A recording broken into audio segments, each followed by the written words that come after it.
Welcome to Mike's weather video blog for the 10th of March 2014. I've had to revoice this over because the winds were kind of strong out there where I was, and I'll tell you in a second, for my iPhone, so the audio distortion was pretty bad. So I'm voicing this over, nothing to hide.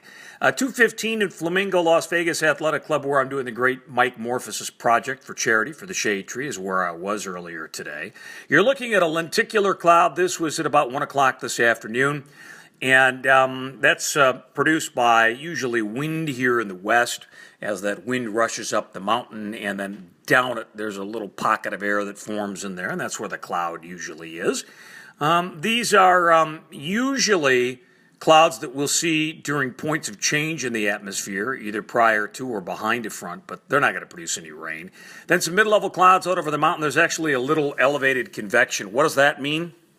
That means that there's a chunk of warmer air that's kind of floating through in the mid-levels of the atmosphere. And as that air then rises up into dramatically colder air above it, that's why we call it elevated convection, as opposed to convection that would start at the surface as warm air rises up into colder air. So it's just a slightly different situation. None of that is going to produce any rain for us during the course of the day. But we have had some nice wind gusts. Gosh, already gusts over 35 miles an hour throughout the valley, and that wind is out of the south and west. But that'll change later today as we see the winds come roaring out of the north on the backside of this cold front.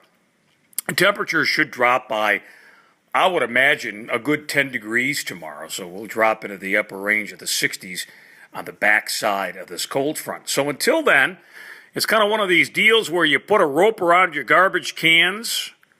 Make sure you don't use your umbrella to keep the sun off your face, otherwise you'll blow away like Mary Poppins. Put some rocks in the pockets and tie down the cat, because it's going to be windy over the course of the next 24 to 48, even 72 hours into our weather future. Have yourself a wonderful day.